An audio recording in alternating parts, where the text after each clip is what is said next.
Christmas Carol, a ghost story for Christmas in 4 staves. Stave 1, Marley's Ghost. Marley was dead, to begin with. There is no doubt whatever about that.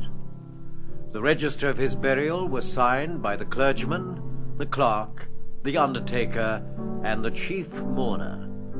Scrooge signed it, and Scrooge's name was good upon change for anything he chose to put his hand to. Old Marley was as dead as a doornail. Scrooge knew he was dead? Of course he did. How could it be otherwise? Scrooge and he were partners for I don't know how many years. Scrooge was his sole executor, his sole administrator, his sole assign, his sole residuary legatee, his sole friend, his sole mourner. Scrooge never painted out old Marley's name, however. There it yet stood years afterwards above the warehouse door, Scrooge and Marley. The firm was known as Scrooge and Marley. Sometimes people new to the business called Scrooge Scrooge, and sometimes Marley. He answered to both names. It was all the same to him. Oh, but he was a tight-fisted hand at the grindstone, was Scrooge. A squeezing, wrenching, grasping, scraping, clutching, covetous old sinner.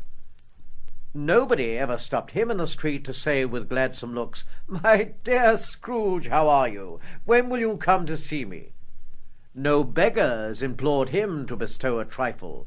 No children asked him what it was o'clock. No man or woman ever once in all his life inquired the way to such and such a place of Scrooge. Even the blind men's dogs appeared to know him, and when they saw him coming on, would tug their owners into doorways and up courts, and then would wag their tails as though they said, "No eye at all is better than an evil eye, dark master." But what did Scrooge care? Once upon a time, of all the good days in the year, upon a Christmas Eve, old Scrooge sat busy in his counting-house. It was cold, bleak, biting, foggy weather, and the city clocks had only just gone 3, but it was quite dark already. The door of Scrooge's counting-house was open, that he might keep his eye upon his clerk, who, in a dismal little cell beyond, a sort of tank, was copying letters. Scrooge had a very small fire, but the clerk's fire was so very much smaller that it looked like one coal. But he couldn't replenish it, for Scrooge kept the coal box in his own room, and so surely as the clerk came in with a shovel, the master predicted that it would be necessary for them to part. Wherefore the clerk put on his white comforter and tried to warm himself at the candle, in which effort, not being a man of strong imagination, he decidedly failed.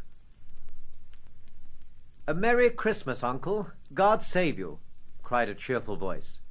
It was the voice of Scrooge's nephew, who had come upon him so quickly that this was the first intimation Scrooge had of his approach. "Bah!" said Scrooge. "Humbug!" "Christmas a humbug, Uncle? You don't mean that, I'm sure." "I do. Out upon Merry Christmas! What's Christmas time to you but a time for paying bills without money, a time for finding yourself a year older and not an hour richer, a time for balancing your books and having every item in 'em through a round dozen of months presented dead against you. If I had my will, every idiot who goes about with Merry Christmas on his lips should be boiled with his own pudding and buried with a stake of holly through his heart, he should. Uncle, nephew, keep Christmas in your own way, and let me keep it in mine." "Keep it? But you don't keep it." "Let me leave it alone, then. Much good may it do you. Much good it has ever done you." "There are many things from which I might have derived good, by which I have not profited, I dare say. Christmas among them. But I'm sure I've always thought of Christmas time when it has come round, apart from the veneration due to its sacred origin, if anything belonging to it can be apart from that, as a good time, a kind, forgiving, charitable, pleasant time, the only time I know of in the long calendar of the year when men and women seem by one consent to open their shut-up hearts freely and to think of people below them as if they really were fellow travellers to the grave and not another race of creatures bound on other journeys, and therefore, uncle, though it has never put a scrap of gold or silver in my pocket, I believe that it has done me good and will do me good, and I say God bless it." The clerk in the tank involuntarily applauded. "Let me hear another sound from you," said Scrooge, "and you'll keep your Christmas by losing your situation." "Oh, you're quite a powerful speaker, sir," he added, turning to his nephew. "I wonder you don't go into Parliament." "Oh, don't be angry, uncle. Come, dine with me and my young wife tomorrow." Scrooge said that he would see him. Yes, indeed he did. He went the whole length of the expression, and said that he would see him in that extremity first. "But why?" cried Scrooge's nephew. "Why?" "Why did you get married?" "Because I fell in love." "Because you fell in love," growled Scrooge, as if that were the only one thing in the world more ridiculous than a Merry Christmas. "Good afternoon." "Nay, uncle, but you never came to see me before that happened. Why give it as a reason for not coming now?" "Good afternoon." "I want nothing from you. I ask nothing of you. Why cannot we be friends?" "Good afternoon." "I'm sorry with all my heart to find you so resolute.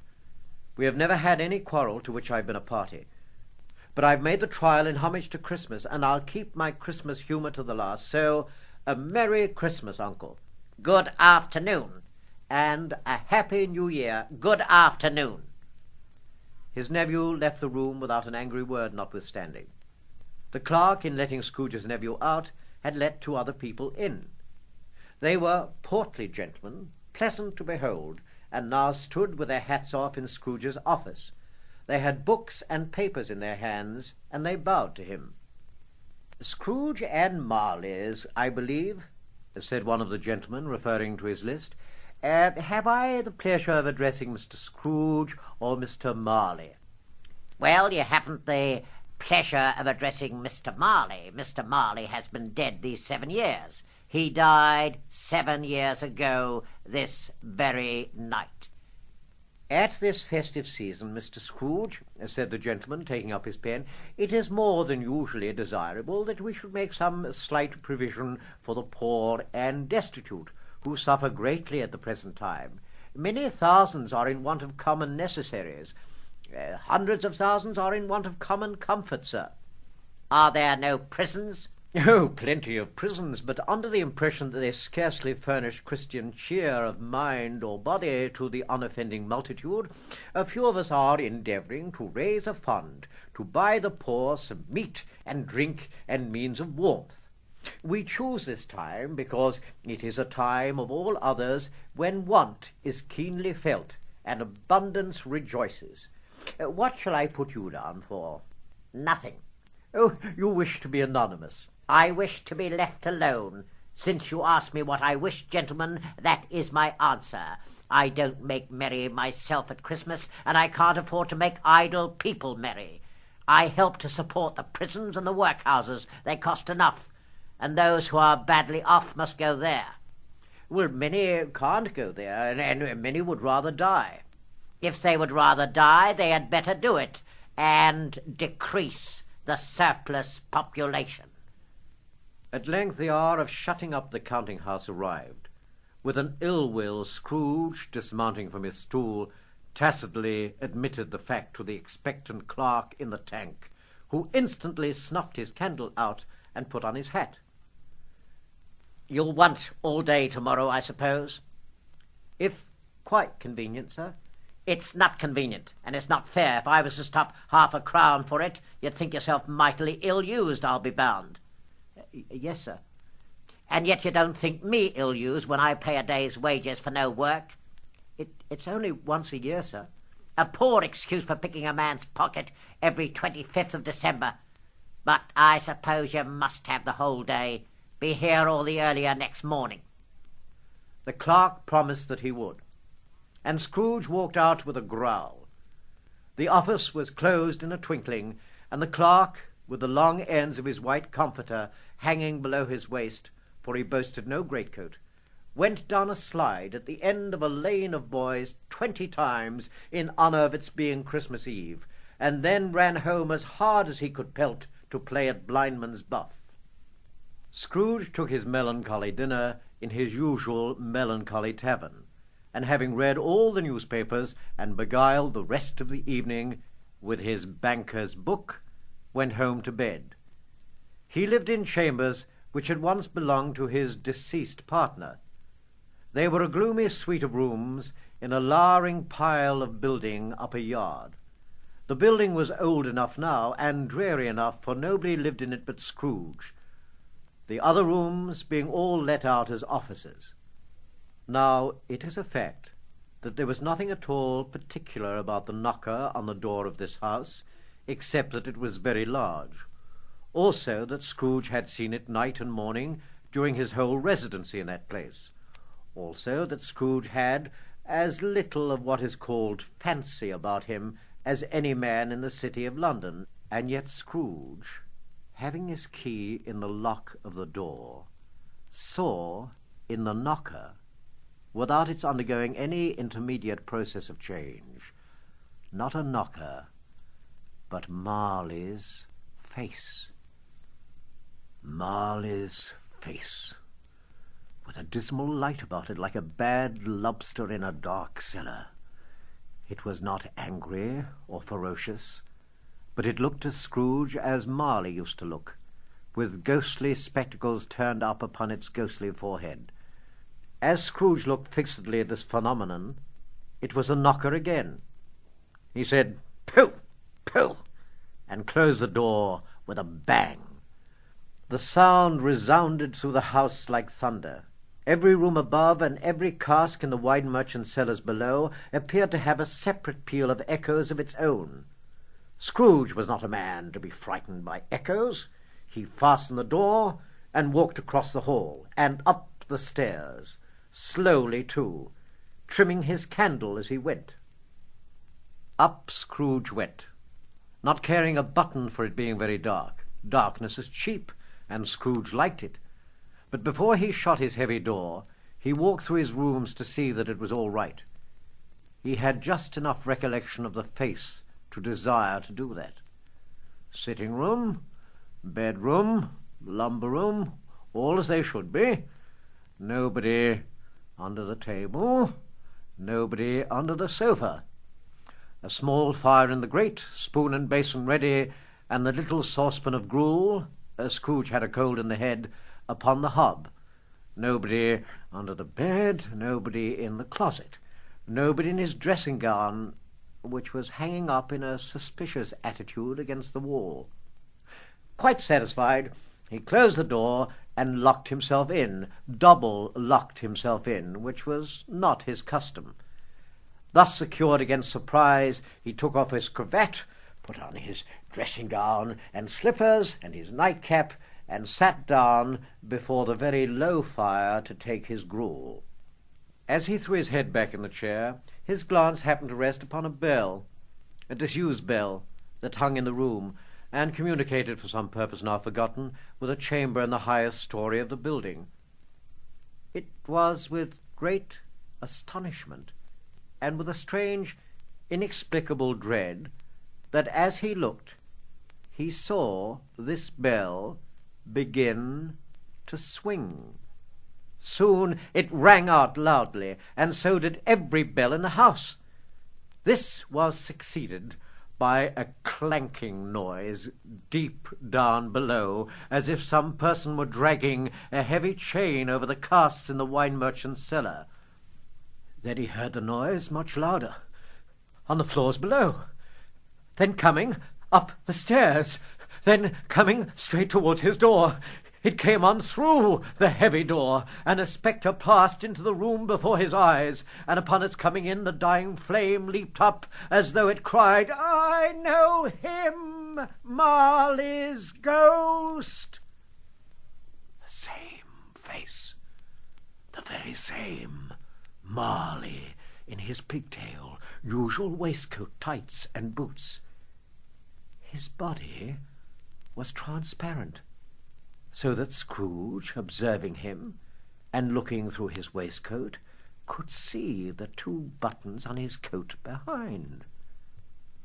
Scrooge had often heard it said that Marley had no bowels, but he had never believed it until now. No, nor did he believe it even now, though he looked the phantom through and saw it standing before him, though he felt the chilling influence of its death-cold eyes, and noticed the very texture of the folded kerchief bound about its head and chin, he was still incredulous. "How now?" said Scrooge, caustic and cold as ever. "What do you want with me?" "Much." Marley's voice, no doubt about it. "Who are you?" "Ask me who I was. "Who were you, then?" In life, I was your partner, Jacob Marley." Can you sit down?" "I can." "Do it, then." Scrooge asked the question because he didn't know whether a ghost so transparent might find himself in a condition to take a chair. But the ghost sat on the opposite side of the fireplace, as if he were quite used to it. "You don't believe in me?" "I don't."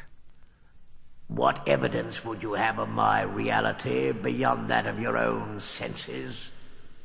I don't know." "Why do you doubt your senses?" "Because a little thing affects them. A slight disorder of the stomach makes them cheats. You may be an undigested bit of beef, a blot of mustard, a crumb of cheese, a fragment of an underdone potato. Oh, there's more of gravy than of grave about you, whatever you are." Scrooge was not much in the habit of cracking jokes, nor did he feel in his heart by any means waggish then. The truth is that he tried to be smart as a means of distracting his own attention and keeping down his horror. But how much greater was his horror when the phantom, taking off the bandage round its head as if it were too warm to wear indoors, its lower jaw dropped down upon its breast. "Mercy, dreadful apparition, why do you trouble me? Why do spirits walk the earth, and why do they come to me?" "It is required of every man that the spirit within him should walk abroad among his fellow men and travel far and wide, and if that spirit goes not forth in life, it is condemned to do so after death. I cannot tell you all I would, a very little more is permitted to me. I cannot rest, I cannot stay, I cannot linger anywhere. My spirit never walked beyond our counting-house. Mark me, in life my spirit never roved beyond the narrow limits of our money-changing hole, and weary journeys lie before me." 7 years dead, and travelling all the time? You travel fast? "On the wings of the wind." You might have got over a great quantity of ground in 7 years. Oh, blind man not to know that ages of incessant labour by immortal creatures, for this earth must pass into eternity before the good of which it is susceptible is all developed. Not to know that any Christian spirit working kindly in its little sphere, whatever it may be, will find its mortal life too short for its vast means of usefulness. Not to know that no space of regret can make amends for one life's opportunities misused. Yet I was like this man. I once was like this man. "But you were always a good man of business, Jacob," faltered Scrooge, who now began to apply this to himself. "Business? Mankind was my business. The common welfare was my business. Charity, mercy, forbearance, benevolence were all my business. The dealings of my trade were but a drop of water in the comprehensive ocean of my business." It held up its chain at arm's length, as if it were the cause of its unavailing grief, and flung it heavily upon the ground again. At this time of the rolling year, I suffer most.